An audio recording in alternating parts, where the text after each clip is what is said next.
Hong Kong, Singapore, and Sydney. And good morning to people in London, Paris, and Milan. Welcome to Finance Mandarin and Finance English Joint Reading Club event. I am Tara. Firstly, I thank you all for joining us from different parts of the world. We have hosted several episodes of the reading clubs in the past, so don't miss out of any of them and go to our YouTube channel to watch our recorded sessions. In this episode of our reading club, we are going to dive into the book named The First Minute by Mr. Chris Fenning. Today, we are honored to have Mr. Fenning share with us some insights into this book. First of all, please allow me to introduce you to our host today, Vienne Lee, the CEO of Finance Mandarin. Vienne has over 20 years of experience coaching CEOs, investment professionals, and lawyers from the buy side to sell side of the capital market. Let's welcome Vienne to say hi to us. Hi, welcome all our friends, alumni, and connection to join our reading club today. Today, we're very happy to invite Chris Fenning and Jonah Hearn, Managing Director of Finance English, to join with us today to have a very productive discussions. Why I invite Chris to join today? The first time I read his book, and you can also download his workbook, which is for free. Immediately, you find a very, very good framework, different kind of techniques. The first minute count. So I learned a lot from just reading the book. So I reached out to Chris. Chris, I want to add value to our connection, our friend and student. Could you be our VIP speaker? Let us enjoy your expertise and hear the good technique from you. And he said, yes. So we have this very promising event. And Chris is also very responsible and accountable. Once he promised, he delivers. So today we are very happy to invite him and let him share with us his expertise, his great book, and how can you learn this technique and change your career path and make it much better. Get back to you, Tara. Thank you, Vienne. Next, we have Jonah Hearn, the Managing Director of Finance English and also COO of Finance Mandarin. John has over 15 years of experience in executive coaching and communication, covering topics including green finance, ESG, and risk management. He develops a learning management system with AI teachers and conducts English interviews and assessment metrics for banking, insurance, and asset management. So, John, would you like to say hi to us? Hi, happy to be here, and welcome to all our mainland Chinese students. Thank you, John. Of course, today we are very honored to have invited Mr. Chris Fenning, the author of this book. Mr. Fenning is a multi-award-winning author and trainer who have helped people and teams around the world to communicate better. Besides, he is also the winner of the 2021 Axiom Business Book Bronze Medal for Business Communication. Now, without further ado, let's welcome Mr. Chris Fenning to the stage. Hi, thank you, Tara. Thank you, Vienne and John, for having me on today. So I'm going to talk about the first minute, and it's often good to start with a quote. So when it comes to communication at work, really, this is what we want. I want to be long-winded and unclear. Oh, no, nobody says this. Nobody wants to be long-winded and unclear. What we actually want, and our goal, is to be clear and concise. This is what we want to do when we communicate at work. The problem is, while we want to do this, there are some things that stand in our way. And some of our common communication problems include things like diving into the detail too much. You may have experienced this if somebody is talking to you and they've just gone right into the depths of the topic. They haven't given you any overview. And then there's rabbit holes where someone starts talking about a topic and they go deeper and deeper and off into different directions. Giving way too much detail and information is something we often do, particularly early in our conversations. We don't tell people where the conversation is going. And this one, which is my personal favorite, we might think we are describing a complicated topic very neatly and clearly, and everything makes sense. But what our audience receives is a tangled message that doesn't make as much sense as we think. So what we deliver versus what our audience receives can be very different. Now, these common problems have some common advice to solve them. And the advice is this: be clear and concise. And many of you have probably heard that advice. There's a problem with this. And the problem is clear and concise isn't a method. It's a goal. It's an outcome. You can't take clear and concise and put it on an email or apply it to a conversation. It's what you want to be. So whenever people give this advice, I'm always left wondering how. I want to be clear and concise, but how can I do it? Particularly when I'm starting a new topic and a new conversation. Well, the good news is there are two things you can do that will immediately help you be clearer and more concise when you communicate. And these things are framing and a summary. And today I'm going to show you an overview of both of these methods so that your very next email and conversation can start really well. Now, if you use framing and a summary, you can do three things. You're going to prepare your audience to receive your message. You're going to get to the point and you're going to do it quickly.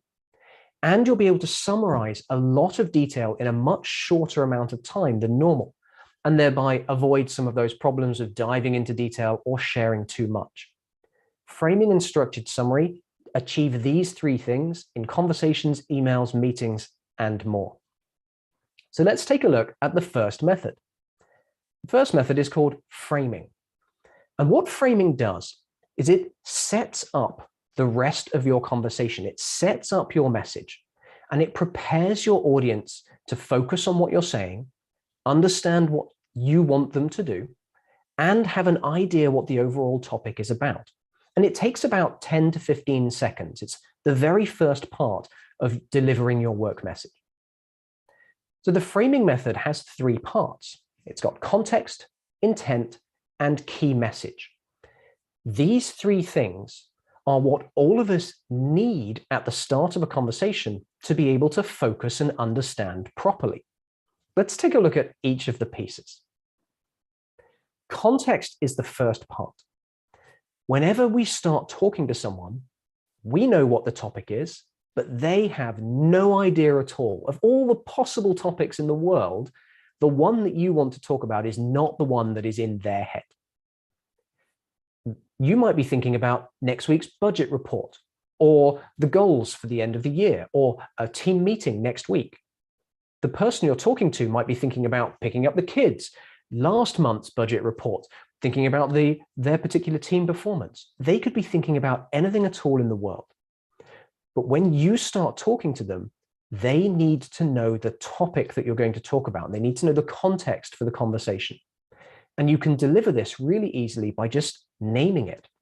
Hi, I'd like to talk about Project Everest. Hi, I'd like to talk about the team outing next Thursday. A very short statement provides the context and lets the audience know what you're going to talk about. It gives them a point of reference to understand everything else that you're going to say.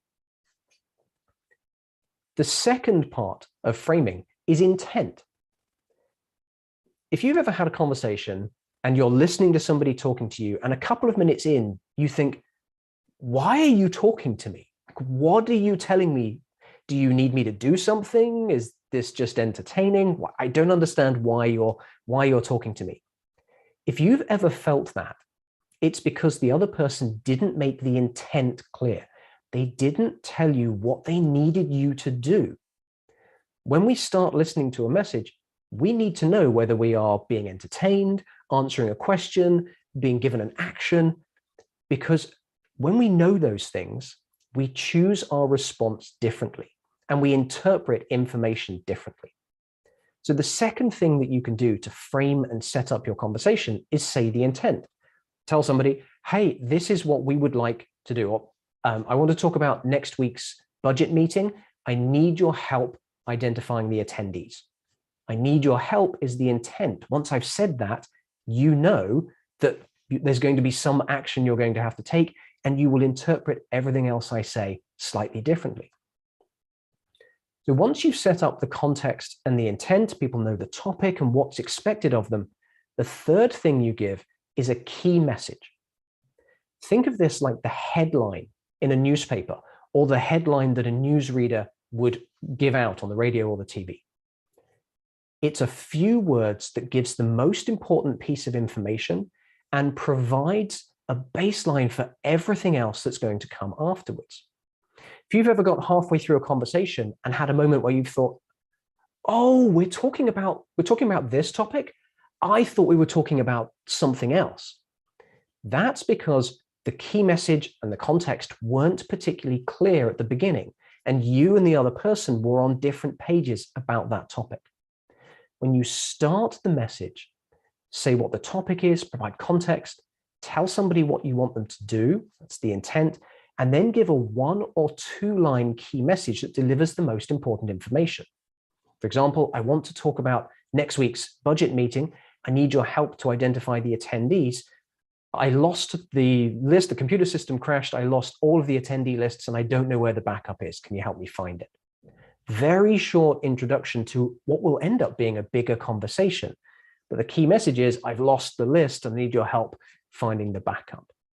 So when you start a conversation, if you frame it with context, intent, and key message, your audience is going to be focused on the topic you want to talk about. They're going to know what you need or want them to do. They'll be better prepared to listen, interpret, and take action on the things that you say. And then by giving them a key message, they'll have something that they can use to judge everything else that you say against. It will all make more sense when we know what that key message is. 10 to 15 seconds, the very beginning of your conversation about the work topic. And if you frame it, you'll get all of those benefits. The second method is, once you've framed the conversation and it's time to talk about the topic in more detail, we need to give a good summary. So the second method is how to create a good summary. Now, why do we need summaries and why do we need to know how to build them? Well, when we communicate, everything we say is a summary. In novels, TV, our life, our conversations, everything is a summary. If you were updating your boss on the status of the work from last week, you wouldn't say, on Monday morning at 8:30, I got to my desk, I opened my laptop, I started typing in my login details. You don't give every single blow-by-blow detail of the work that was done. You would say, on Monday, we achieved XYZ outcome. We did this objective or that objective. You give a summary of what was done because we literally don't have time to go into all the detail. There isn't enough time to go into all the complexity. And we don't need all of the detail from somebody else to be able to understand what they mean and be able to do what they would like us to do. So everything we do is a summary. And the good news is summaries have structures. Almost everything that we say can fit into one type of structure for a summary. And the structure is this: goal, problem, and solution. Whenever we tell a story or deliver information, it can use this format. Think of a novel or a movie that you've seen recently. There's a main character, they have a goal they want to achieve, there are some problems that stand in their way, and the rest of the movie or the book is about implementing those solutions, finding them, implementing them, overcoming challenges. This is an entire story in 3 parts. And that structure is also useful when we summarize things at work. I'm going to explain why. So we'll look at each of these pieces in just a bit more detail. First up, work is about achieving goals. Everything we do at work is about goals. A company would have a goal, revenue targets for the year, a growth goal, or to grow by 7% in the next financial year. Teams have goals to deliver projects, achieve certain outcomes, get an appropriate customer satisfaction score. And individuals have goals, not just the ones that are tied to our performance reviews every year, but an office administrator has a goal to keep the office supplies in stock. That is a goal. And our work, whatever company, industry we're in, is about achieving goals. But it's not the work that we do. We have goals, but our work and our jobs are about solving the problems that stand between us and those goals. If we could just gain all of the revenue by next year without doing any work, well, that would be great. Customers would just be giving us money. The problem is people don't just give us money, and we have to find ways to launch new products, improve reduce our cost base, enter new markets. There are challenges that stand between us and our goals, and our jobs are to solve these problems. But that's not the only thing we do. Our actual jobs, the work that we do, is finding, designing, and implementing the solutions. So while we have a goal that we want to achieve, there are problems that stand in the way. Our actual time at work is spent on the solutions, finding them, building them, implementing them, and reporting on them. And when we talk about solutions in that goal, problem, solution summary, there are only 3 types of solution. The first is, I don't have one yet. I need to find a solution. The second is, we're choosing some solutions. We're designing, implementing, improving those solutions. How do we overcome this problem? Is it better to build a bridge, or is it better to pole vault over it? Pros and cons for each one. And the third type of solution discussion is, we've done the solution, we've implemented it, and now we're reporting on it. Everything we do at work can fit into this structure, and almost everything we do can be summarized using goal, problem, and solution. Here's an example to show you what I mean. Most of you probably spend some time giving or receiving status updates on work, where people are telling you what's happened and why. And what normally happens is this. They'd say, oh, this week we spent 10% of our budget. That's a solution discussion. And the next question is, well, why did you spend 10% of the budget? Oh, we had to solve this problem.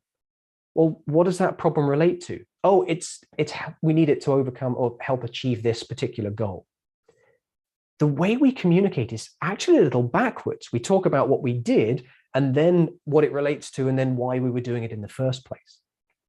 But imagine if your status updates went like this. We're trying to reduce company cost by 1% for the annual goal.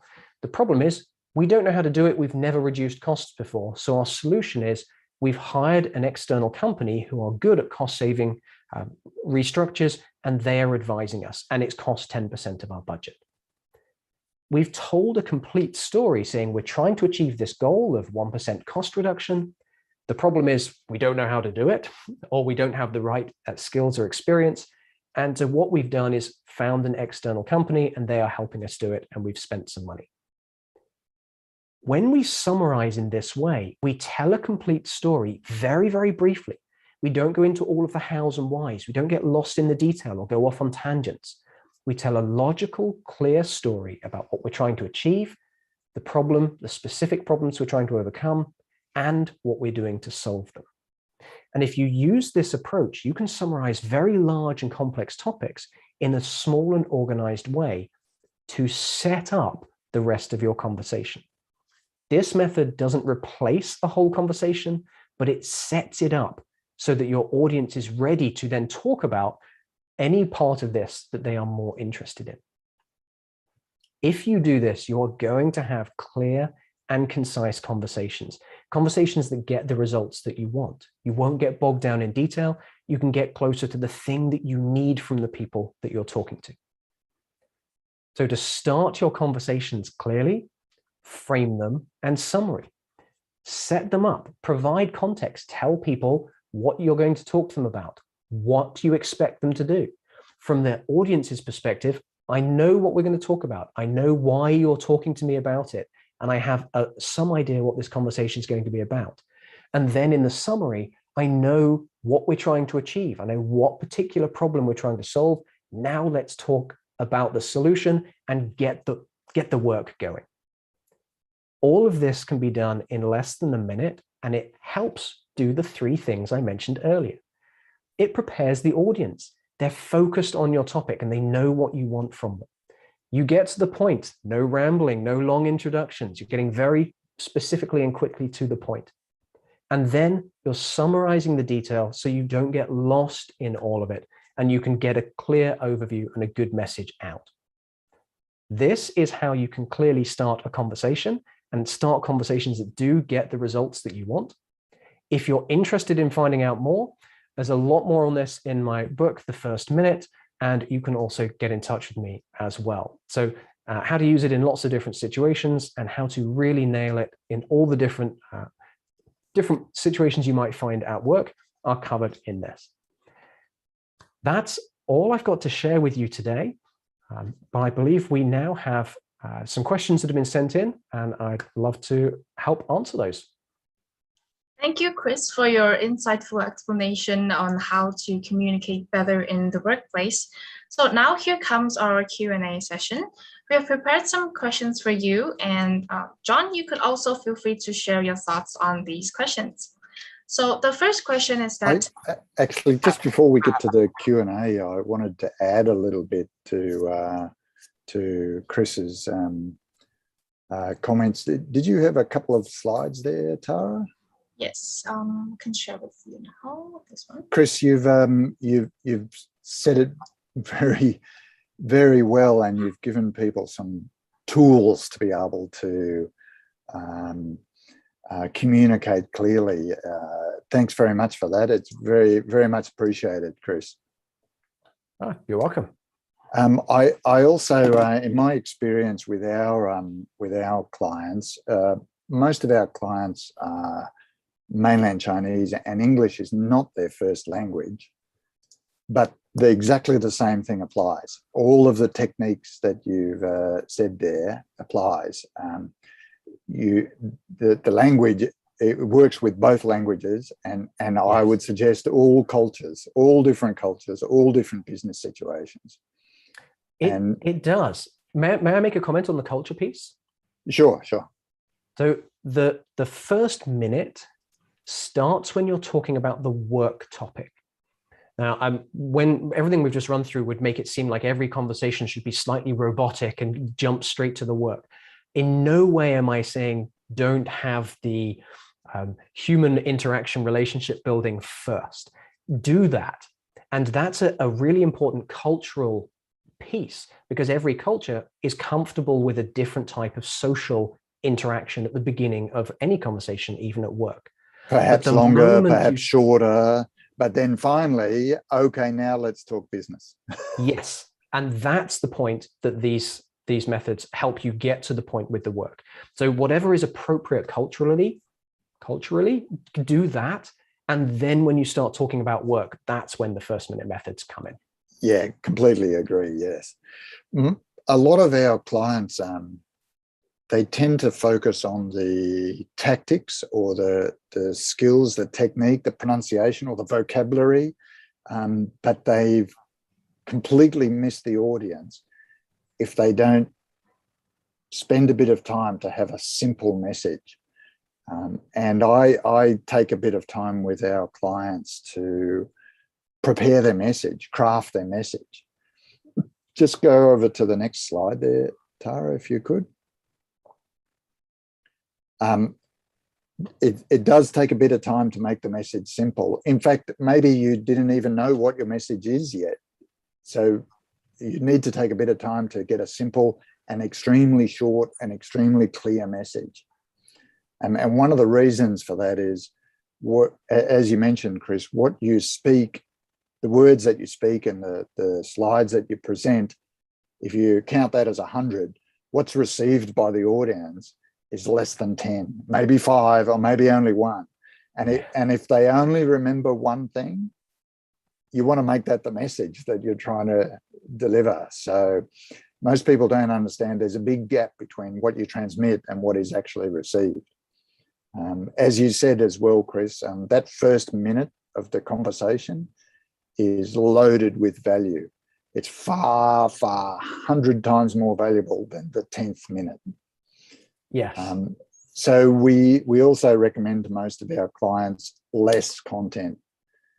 Put a few details in, sure, but make sure all the details feed to the simple message, because chances are the details will not be remembered. That's okay if they're supporting, but it's the key message that needs to be taken in or received. The next one, Tara. The next slide, thanks, Tara. Yeah, good. So you also need to match your audience a little bit, depending on their level. Is it industry-specific knowledge? Is it very technical knowledge, or is it general? And also what language? You know, for our Mandarin-speaking clients, their English is maybe not at the fluent native level, but they can still communicate a simple idea and communicate it very effectively. As you mentioned a couple of times, and you actually use this technique very well, Chris, repeat the simple message a couple of times. Yeah, and you'll also see a lot of politicians doing this. Doesn't matter what question they ask, they just repeat their key point. Yeah. And finally, we also recommend to have some kind of call to action, even if it's something very simple. So for my few minutes conversation here, the call to action is take the time to simplify your message next time you do a presentation. So it seems we have very similar experience, Chris, to try and coach our clients to giving a simple message and front load that message at the beginning. Yes, absolutely. Now, Tara, I interrupted you there. We had some questions and we got some Q&A. Yes. I think we have some time for a few questions. So the first one is, seeing now that society has moved to a new normal era where everything is online and virtual, how do you think this affects the way people communicate, or which way is more efficient, the online meetings or the face-to-face conventional meetings? So there's a couple of questions in there. How is it affected and which one is better? Well, it's affected communication by making it easier to get in touch with people globally. We now have better tools and technology to help us. We're having a conversation from different sides of the planet. So that being more online has made it easier to access time with people. Which is better? It depends. It always depends on the situation. I wouldn't want to have a very important contract signing event with a new partnership that's worth multi-billions. I wouldn't want to have done all of that virtually. We probably could have done, but there's a relationship part that is important face-to-face. Likewise, if this was face-to-face, it would have taken a considerable number of days for us to travel and gather in the same place and have a bigger drain on time. So which one is better is going to depend on the situation and the goals that you're trying to achieve in your communication. Thank you, Chris. Now, the second question is that in the workplace where we often have to communicate with people from different backgrounds, how can we overcome the language and cultural barriers to avoid misunderstanding? This one, the answer to this has been mentioned a few times today, or what I believe the answer is. Simple is better. When you don't have a big vocabulary, the clearer your message is, the less vocabulary you need. Now, the caveat is you need to have the words that are specific to your expertise or job. But when it comes to it, having a conversation and determining context, intent, and a key message, you don't need a large vocabulary or a great understanding of different cultures to say, I would like your help. Can you please help me make a decision? Please read this. The work that we do is very transactional, and most of that transactional language is quite simple. So these methods help us when there's different levels of language ability. And the shorter your message, the easier it is to communicate. One of the problems that we face is if we say something and we're not confident that our language has communicated it well, we tend to say more and try and explain more. And I will add extra detail to help the other person understand. And that's done with great intentions, but it has the opposite effect because it drowns the audience in too much detail, and that key message is lost. So shorter is almost universally better. And as for culture, I think we addressed that earlier in that the relationship and cultural beginnings of discussions needs to be appropriate to where you are working. When you work with people in a different culture, take a little time to try and to talk to them and ask what is appropriate. Ask if you're unintentionally being rude. Spend some time, if you're going to work a lot with people in a different country or different culture, spend some time educating yourself on how to better interact so you can meet in the middle. You don't have to completely change yourself, but any understanding you have can avoid unintentional mistakes. Thank you, Chris. Now, here comes our final question. Maybe John can also share some of your experience. Based on your experience, do people from different industries, such as IT, banking, or insurance, have different ways of communication? And how do we cope with them? Yes, they do, but I take it a step further. Within one company, the people in accounting communicate differently from the people in customer service. And the software developers communicate differently from the sales and marketing teams. Every expertise has its own jargon, terminology, language, way of thinking. And whenever we communicate with somebody outside our expertise, we come up against a barrier because their expertise and language and way of thinking is slightly different from ours. So while there are differences across industries, those differences also exist within our own companies. So how do we address this? Again, it comes back to simplicity. If you're ever communicating with somebody who doesn't share your expertise, don't use your expert language. It takes extra thought, but instead of using the words that you would normally communicate with a direct team member, don't talk about a particular database structure, talk about a database. Don't name it or name the technology behind it, just say database, because everybody has an understanding of what a database is. Don't name specific processes, tools, projects, technology if you're talking to someone in a different company or industry, because they're not going to know what they are. Use more generic terms and use words that are globally understood, and avoid using your own expert language. If you can drop your expert language and still get your meaning across, you're going to communicate well no matter what the team or industry of the audience that you're talking to. Thank you, Chris. John, would you like to add on some additional points? Yeah, certainly agree with what Chris said there. The message needs to match the audience.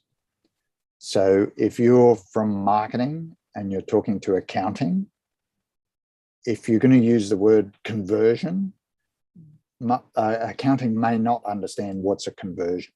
So simplify the language and don't use some marketing specialist language and say a sale. Okay, accounting will get that. They will understand that. For example, it's a similar thing if you're across languages.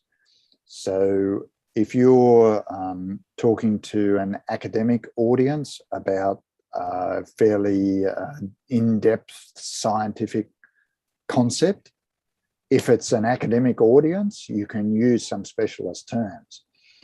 Whereas if you're talking to a more general audience, you need to change the language that you use, the terminology, but also change the message to match the audience. Nevertheless, it needs to be simple. Thank you, Mr. Fenning and John, for your insightful sharing. So it's very important to use layman terms and straightforward to deliver the message more effectively. So I think we've run out of time and I shall wrap it up now. If you are a senior finance executive who is targeting the China capital market, come to Finance Mandarin. We help you to gain firsthand China market knowledge and polish your business Mandarin communication skills. Or if you are a banker, a lawyer, or a professional financial investor who wishes to polish your business English, presentation, and leadership coaching, come to Finance English. For more course details and tips for learning Mandarin and English, follow us on LinkedIn, Facebook, Instagram, and YouTube. Book your trial class now with us. Thank you once again for joining us from different parts of the world, and I hope to see you again in the future. Thank you. Thanks very much for your time, Chris. We appreciate that. Thanks for hosting us, Tara and Vienne. Thank you. Thank you for having me.